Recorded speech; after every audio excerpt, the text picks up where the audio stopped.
জেম্মা খাওয়ালো মাকে প্রথম 7 মাসের স্বাদ। তো আমাদের পুচকু বা পুচকি খুব শীঘ্রই কিন্তু আমাদের কাছে চলে আসতে চলেছে।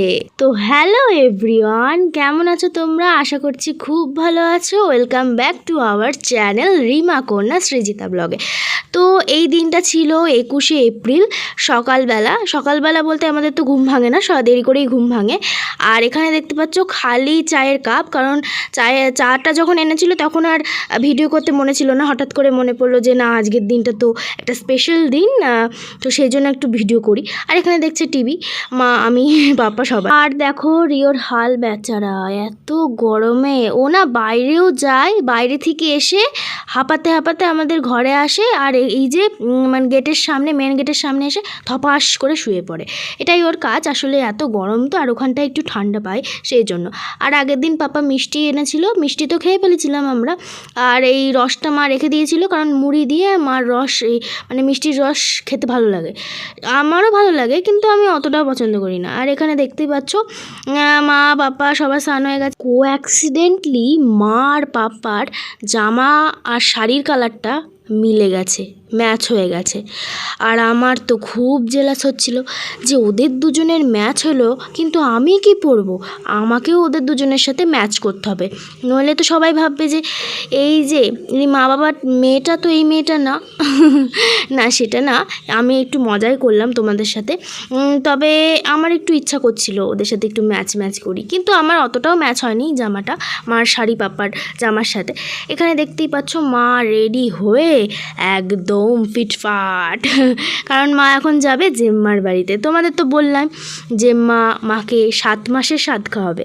আর এই দেখো আমি দেখানোর চেষ্টা করছি আয়নাতে, কিন্তু দেখাতে পাচ্ছি না, কারণ ওই ফ্ল্যাশ লাইটটা খুব ডিস্টার্ব করছিল তোমাদেরকে, আমাকে, মানে আমি তোমাদের আমার ড্রেসটা দেখাতেই পাচ্ছিলাম না, জানো। তারপরে এই দেখো ফ্ল্যাশ লাইটটা বন্ধ করে দিলাম। আর এই কুর্তিটা বলো তো কার? গেস করো। তোমরা ঠিকই গেস করেছো, এই কুর্তিটা মার। এখন তোমরা বলবে মার কুর্তি কেন তুমি পরেছো? আসলে মা বলে যে তুই আমার চুড়িদারগুলো পর, কারণ আমি বড় হচ্ছি তো ওই জন্য। আর মার চুড়িদারগুলো আমার হয়, কারণ তোমরা জানো অ্যাজ অলওয়েজ আমি মোটা বলে নিজেকে খারাপ বলছি না, কিন্তু আমি তো মানে মোটাই না, একটু গোলুমুলু আছি।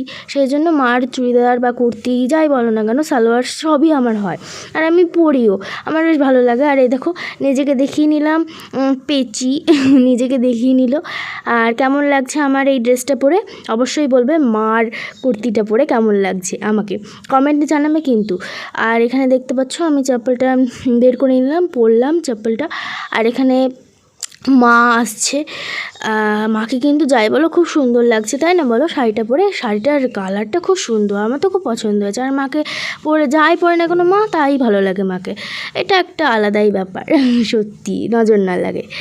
আর এই দেখো, আর বাইরে কি রোদ তোমরা জানো, এত রোদ, মানে আমরা ভয় পাচ্ছিলাম যে যাব এত রোদের মধ্যে।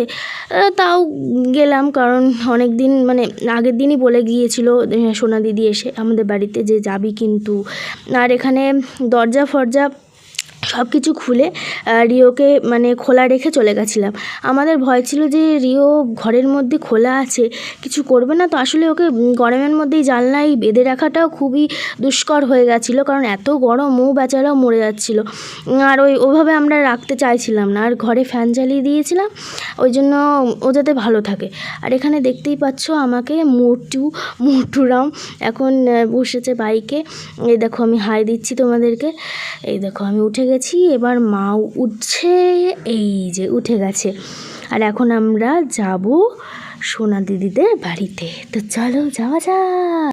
এভাবে যাচ্ছিল পাপা গাড়ি নিয়ে, আর হঠাৎ করে ব্রেক কষলো, আর এই দেখো আমরা পড়েই যেতাম, কিন্তু হঠাৎ করে পাপা বুঝতে পারেনি ওই সাইড দিয়ে গাড়ি আসছিল, ওই জন্য মানে একটু থমকে গেছিলো। পাপা আসলে মাথার মধ্যে কোনো চিন্তা করছিল হয়তো, দিয়ে ওই গাড়ি চালাচ্ছিল হয়তো, ওই জন্য ওরকম হয়েছে।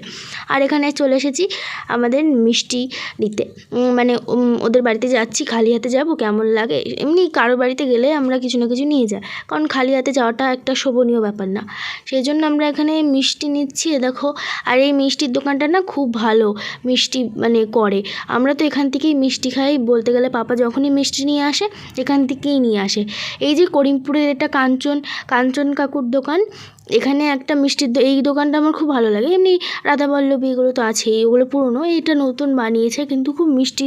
আমাদের বাড়ি থেকে মানে 5 মিনিটও লাগে না এই মিষ্টির দোকানে আসতে।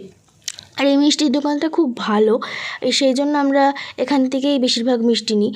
আর কল্যাণীতে আছে একটা দাদু, সেও খুব ভালো মিষ্টি বানায়।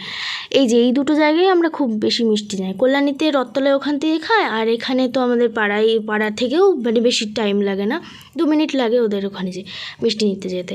আর এই দেখো চলে এসেছি সোনা দিদিদের বাড়িতে, জেম্মাদের বাড়িতে চলে এসেছি। এই দেখো এখন যাচ্ছি। আর কি গরম বলো তো, মানে যখনই বাইক নিয়ে আসছি না রাস্তা দিয়ে তখনই গরম ভাব উঠছে। আর এই দেখো জেম্মাদের বাড়িটা তোমাদের দেখাচ্ছি, এইরকমই জেম্মাদের বাড়িটা। তোমরা দেখেছো কি না আমি জানি না, ভ্লগে হয়তো দেখেছো, আমার মনে নেই। এই দেখো ঢুকলাম এই যে চলে এসেছি জেম্মাদের মেন গেটটা। এই যে সামনে একটা ঘর দেখছো না, ওই ঘরটায় জেম্মারা ভাড়া দেয়, এখনও ভাড়াটিয়ারা আছে। আর এখানে কুট্টুস বসে আছে। এই যে মা ঢুকলো, ওই সাইডের ঘরটায় জেম্মাদের ঠাকুর থাকে, আর এই সাইডের ঘরটায় ওরা থাকে। আর এটা বারান্দা, এখানে সোনা দিদি অনেক বাচ্চা আছে যাদের পড়ায়। আর এখানে জেম্মা বলছে এইভাবে আমাকে ভিডিও তুলছিস কী রে তোরা। আমি বলছি না, আমি এভাবেই তুলবো, সবাই এভাবেই তোমাকে দেখবে। আর এখানে দেখতেই পাচ্ছ কুট্টুস সোনা বসে আছে এখানে, পুরো মোমো দেখতে দেয় না। মোমোকে এখন খুব একটু মিস করি, কি করব, আসলে আমাদের বাড়ির জায়গাটা একটু কম, সেজন্য রাখা যাচ্ছে না। আর এখানে দেখতে পাচ্ছ কতগুলো ছবি মানে বাঁধানো, মানে রেখে দিয়েছে যত্ন সহকারে। আসলে সবই সোনা দিদির স্টুডেন্টরা ওকে গিফট করেছে, খুব ভালো লাগে এই জিনিসগুলো। আর তোমাদেরকে দেখাচ্ছি সোনা দিদিদের এই যে ওইটা রান্নাঘর, এখানে সব কিছু করে ওরা, পাশেই বাথরুম, আর এখানে ঠাকুর ঘর। দেখতেই পাচ্ছ ছোটো ছোটো গপু এখানে বসে আছে, খুব ভালো লাগছে গোপালটাকে দেখে। আর গোপালের ড্রেসও কিনেছে, দেখাচ্ছিল আমাকে একদিন। আর এই যে পাপাকে বলছি তুমি ফাঁকা থালাতে কি করছো, বাবা বলছে এই থালাতেই আমাকে খেতে দিয়েছে, ফাঁকা থালাই খাবো। সবাই বলছে হাসছে, আর আমি ভিডিও তুলছি, সবাই বলছে কী দেখাচ্ছিস বলতো। এই দেখো মা বসে গিয়েছে, আর এখানে ওরা কত অ্যারেঞ্জমেন্ট করেছে তোমরা জানো না। তাই এখানে সোনা দিদি বলছে নাইটি পরে আমাকে দেখাস না, ও সবসময় বলে আমাকে দেখাস না, তো তুই খেতে যা। আমি বলছি দাঁড়া ভিডিও করে দেখাবো, না দেখালে তোমরা কী করে দেখবে বলো তো, এগুলো তো ক্যাপচার হবে না। আর এগুলো আমি চাই যে ক্যাপচার হয়ে থেকে যাক সারা জীবন মেমোরি হয়ে। এই দেখো মাকে কত কিছু খেতে দিয়েছে, এই যে আলু ভাজা, শাক, ভাত, তারপরে ইঁচড় দিয়ে চিংড়ি মাছ, তারপরে মুগের ডাল দিয়ে মাথা, ইলিশ মাছ, এই যে কত মেনু। এত মেনু খেতে খেতে না আমরা সেই হাইসাই হয়ে গেছিলো। তারপরে চাটনি ছিল, পায়েস ছিল, মিষ্টি ছিল, এত মেনু খেয়ে আমার যা হয়েছিল মানে উঠতেই পারছিলাম না, জাস্ট কি বলবো, এতই মানে কি বলবো, মানে ভারী ভারী লাগছিলো আর উঠতে পারছিলাম না। আর এ দেখো মা বসে গিয়েছে খেতে, যে মা খাবে, মাকে বলছি খাও খাও খাও, আমরাও তো খাবো নাকি। কিন্তু যাই বলো যে সব কটা রান্নাই কিন্তু খুব সুন্দর ছিল। জেম্মাকে এমনিও বলেছি, এখনও বলছি, খুব সুন্দর ছিল জেম্মার রান্নাগুলো। যখন মানুষ খেটেখুটে করে না, সবাই চায় যে তার রেসিপিগুলো বলুক সবাই কেমন হয়েছে। আমরাও চাই যে আমি যখন রান্না করি মাকে জিজ্ঞেস করি যে বলো তো কেমন হয়েছে। আমি তো রান্না পারি না, এমনি ধরো একটু কিছু ভাজলাম সেটাই জিজ্ঞেস করি, মা বলে হ্যাঁ ভালো হয়েছে, তখন একটু ভালো লাগে যে না আমি এত করলাম, কেউ একটু বললো ভালো হয়েছে, তাহলে খুব ভালো লাগে। আর সেই রকম ব্যাপারই, কিন্তু আমি এটা বলছি না যে খেটেখুটে করেছে বলে ভালো হয়েছে, কিন্তু সত্যি তোমরা খেলেও বলতে যে খুবই সুন্দর হয়েছে, মানে খুবই মুখে লেগে যাওয়ার মতো। আর এখানে দেখতেই পাচ্ছ আমার আমি খেতে শুরু করে দিয়েছি, পাপা তো অর্ধেকই খাওয়া শুরু করে দিয়েছে, মানে খেতে পাপা অনেকক্ষণ আগেই শুরু করে দিয়েছিলো, আমি ভিডিও করছিলাম বলে আমার দেরি হয়ে গেছিলো খেতে। আর এই যে গরমের মধ্যে এত খেয়েছি কি বলবো তোমাদের, হাইসাই শুরু হয়ে গেছিলো আমার। মারও তাই, মা বলছে এত ভাত দিয়েছো দিদিভাই, আমি তো খেতেই পারবো না। জেম্মা তো বললো না, তোমাকে খেতেই হবে। আর খেতে হবে, বুঝতেই পারছো যে একটা শুভ দিন, না খেলে হয়, খেতে তো হবেই। আর প্রথম স্বাদটা কিন্তু জেম্মাই দিল। বেবি শাওয়ার বলতে গেলে স্বাদকে সবাই বেবি শাওয়ারই বলে, আর আমরাও বেবি শাওয়ারই বলি, 7 মান্থস বেবি শাওয়ার। আর এই দেখো মা পুরো খেয়ে একদম মানে কি বলবো। আর এখানে পাপা তো মজা করছিল মাকে নিয়ে, যে এত খাচ্ছ কেন তুমি, তোমার এত কিসের জন্য। আর মা বলছে শোনো, তুমি বুঝবা না, এখন আমি অনেক খাই, আমি এখন আনন্যাচারাল মানুষ। দিয়ে মা পাপা বলছে এত, তাহলে পায়েস নিয়েছিল প্রথমে, তারপর রেখে দিয়েছিল পরে খাবে বলে, তখন পায়েসটা এত সুন্দর হয়েছিল, মানে কি বলবো, আমরাও নিয়েছি। দিয়ে মা আবার নিল পায়েসটা, এদিকে দেখতে পাচ্ছে। পাপা বলছে আবার কি তুমি এই মোটা হচ্ছ, আর কমাতে পারবো না।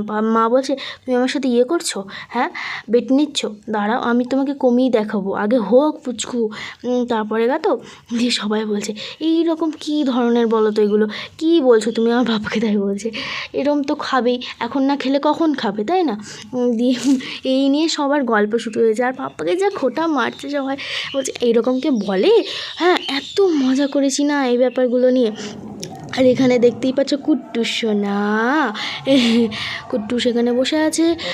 আর এই দেখো খাওয়া দাওয়ার পর সবাই এত গল্পে মগ্ন, মানে কি বলবো।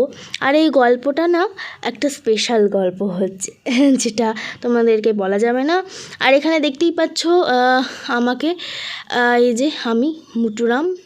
আর এখানে বললাম না স্পেশাল গল্পটা একটু স্পেশালই থাক, কারণ কিছু কিছু গল্প আছে যেগুলো বলা যায় না, আর কিছু কিছু গল্প আছে বলা যায়। এটা একটা প্ল্যানিং চলছে, বুঝলে, মানে সেটা হবে কি না আমিও জানি না আদৌ, কিন্তু এই প্ল্যানটা হঠাৎ করে সাডেনলি মাথায় আসলো সবার, সেই জন্য প্ল্যানটা শুরু হলো।